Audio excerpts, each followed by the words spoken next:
The lockdowns were a big mistake. Let's do them again. Hey, everybody, I'm Steve Green with Bill Whittle and Scott Ott, and this is Right Angle, brought to you by the members of BillWhittle.com. If you aren't one, you should become one.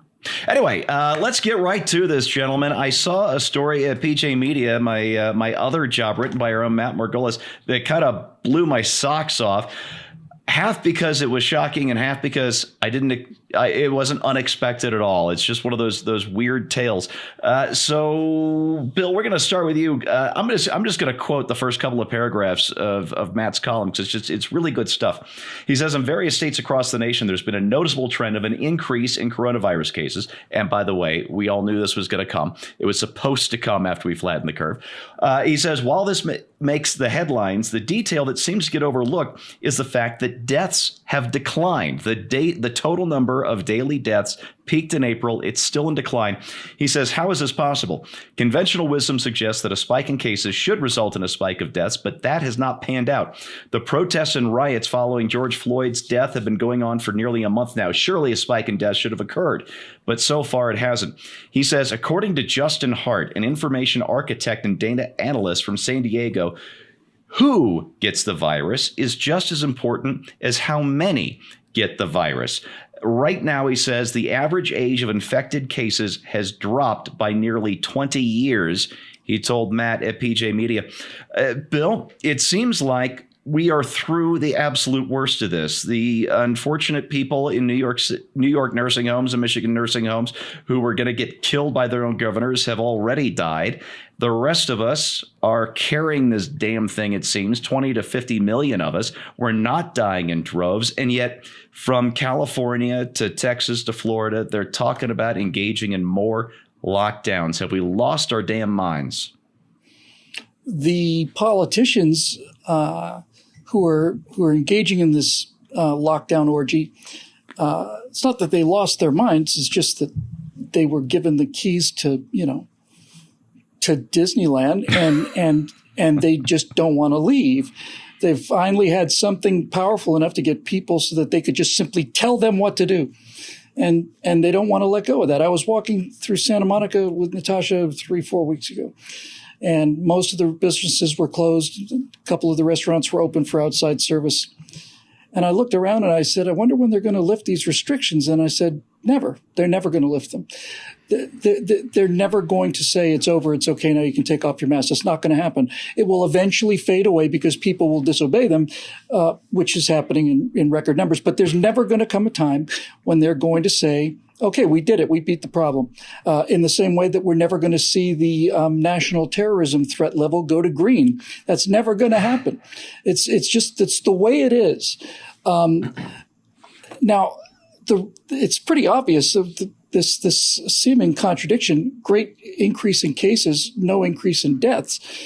As I said earlier, this virus is a picky eater, and it is virtually exponential curve in terms of age and pre-existing conditions, of course. And the reason that we're seeing increase in cases but no increase in fatalities is because young people who more or less, with certain exceptions in Florida beaches, more or less played the isolation game with the rest of us, went out for these street protests, got infected. But since they're in their 20s and 30s, their mortality is essentially zero. It's so close to zero, that's probably the nearest whole number. And when you look at this, and we've known this from the beginning, it's the first thing we knew about this virus was how age selective it was. And from the beginning, we should have, once that first 2 weeks started, they should have, once the 2 weeks came, remember the 2 weeks to flatten the curve that was 4 months ago? Once we realized that number wasn't going exponentially up, the first thing we should have been doing is releasing young people, because they virtually impossible for them to die from this. But if they get infected and recover, either asymptomatically or fairly mildly, that's one more person in the herd who has immunity. That's one less bush that can catch fire in a wildfire. And we should have been letting young people, we should have been going back to school. That's the first thing we should have done should have been done in April. Yeah. And keeping the kids away from the grandparents, and building a wall around the vulnerable instead of a wall around all of us. So look, I was ready to grant them a great deal of latitude on the upward side of this slope, Steve. We didn't know what we were dealing with. I've always tried very hard not to play Monday morning quarterback, and we should have done this, we should have done that. Yeah, well, we didn't know what we didn't know. But somewhere around April 15th or 20th, prior to that, they came out with a list. Here's the peak death days. New York's peak is going to be on April 9th. Louisiana's going to be April 11th. It's just scientifically there. And once we started passing those peak death days and seeing that hospitals in some counties were closing or sending nurses home because there wasn't enough patients, that's data. That's not a projection. That's not a model. It's data. It's actual, real, usable data. And the politicians absolutely ignore it because they are so invested in telling people what to do. Bill, you made me think of something, and believe it or not, it's the first speed. Time for everything. It's the speed limit. Speed limits are set below the safest top speed for highways because a certain percentage of drivers are just going to speed, and you don't want them to speed so much that they become a danger to the rest. And it's really the disparity in speed that kills, but that's a subject for another day. So you really have to be doing one of two things to get a speeding ticket on a highway. You either have to be doing something pretty damn stupid in addition to speeding, or you have to be speeding near the end of the month when the police officer is nearing his quota that doesn't officially exist and has to meet that. It's going to be the same damn thing with these masks going forward. They're going to become mandatory. There's going to be a fine for not wearing one, but the only time you're going to get fined for it is when the local person in charge decides that he doesn't like you, or you're doing something stupid, or the city needs the money. The speed limit analogy is a really great one, Steve. The speed limit is the fastest that the worst driver in the worst car can safely drive on that freeway. Yeah. That's what the definition of the speed limit is. The worst driver in the worst maintained car at this speed is it. And in a world where you were actually measuring individual risk or individual risk, yeah, everybody would have a different speed limit. Mine would be 160 probably because I'm a good driver. But my point is that I'll move over to the right for you, baby. You can't gradiate society that way. And so instead of having different rules for different age groups based on their vulnerability to fatality, they have simply put out a single line, which is the speed limit, which is the line to protect the most vulnerable of us. And it's just plain nuts, and it's cost us dearly. No, it's cost us so much. It's cost us the damn economy. It could cost us election. I don't know. I'm still in the optimistic set, however. Me too. Scott, let's go to you. This is down kind of your way. Texas is a big state, and I know Houston isn't exactly your neighborhood, but it's Texas, so we're going to go with this. Aaron Ginn, or Ginn, I'm not sure how it's pronounced. He's known as the lockdown skeptic. He actually got a big profile in the Wall Street Journal back in May. He had a multi-part tweet that I'm going to walk you through just a couple of highlights of, and he put this out on Monday. He was talking about a local hospital in Houston.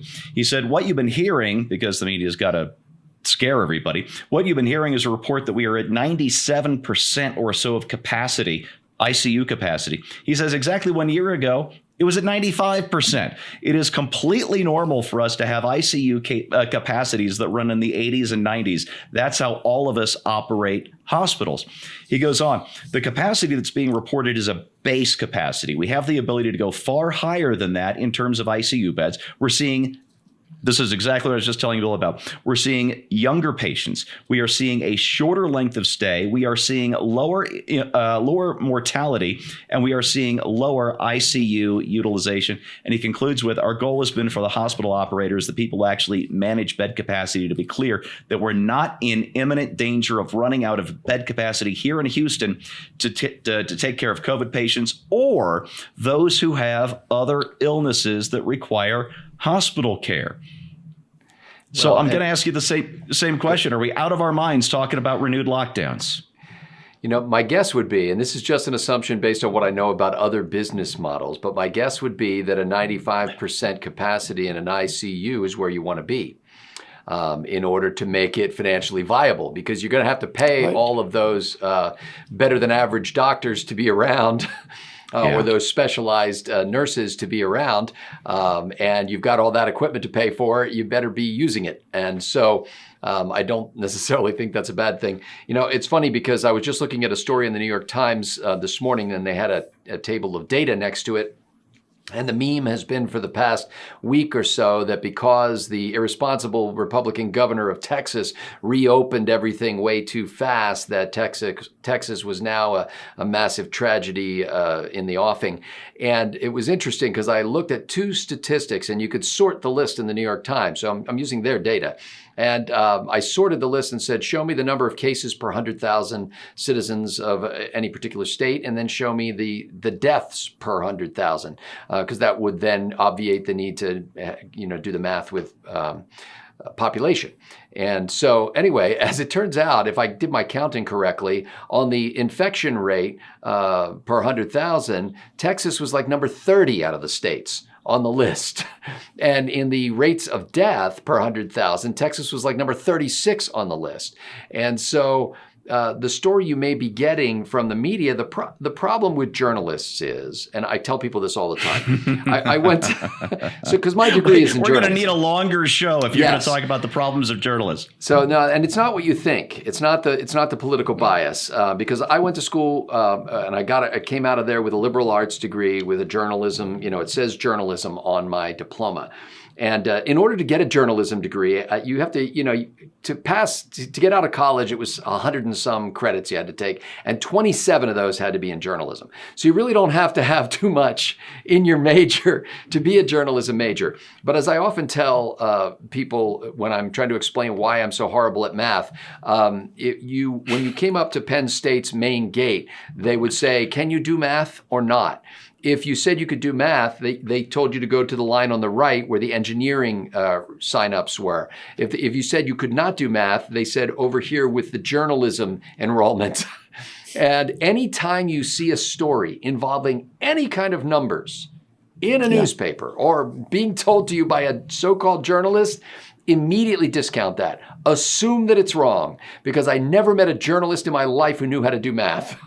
And certainly not one who understood enough about math to be able to lay the context and do that even simple thing that I just did and say, gee, that seems like a lot of cases, but I don't know how many people live in Texas. I wonder what the per 100,000 rate is. And then you get a completely different story. Well done with Steve, Texas. Yeah, Bill. Just real quick, for those people like me who are still living in lockdown states, it just occurred to me while Scott was talking. We do know when the lockdowns will be released in these states, when we will be able to go back to business as usual. And the answer is that will occur on the morning of the first Wednesday in November. That's when we're going to be, that's when this whole thing will suddenly not be important anymore. Indeed. I'm afraid you're right. Listen, folks, when the protests started in Milwaukee on the George Floyd killing, I didn't mind it on day one and day two when the police bent the knee to show solidarity for a community that had suffered. Now, a week later, when the mob had taken over those protests, when Antifa had taken over those protests and all the rest, then I did mind politicians and the police bending the knee, because they were bending the knee to the mob. Well, you know what? It's time for the great majority of us who are not elderly, who do not have pre-existing underlying comorbidities and all the rest. If you are not in a risk group, it is time for us to stop bending the knee to the mobsters who are trying to steal our lives for political gain. Get out there and live your lives, folks. If you're not in a risk group, you owe it to yourself. You owe it to this country. So get out there and have some fun. All right. That's your right angle on that. Brought to you by the members of BillWhittle.com. I'd like to remind you that content like this needs sponsors like you. So click on over and become a member today. We'd love to have you on board. Thanks for watching. We'll see you next time.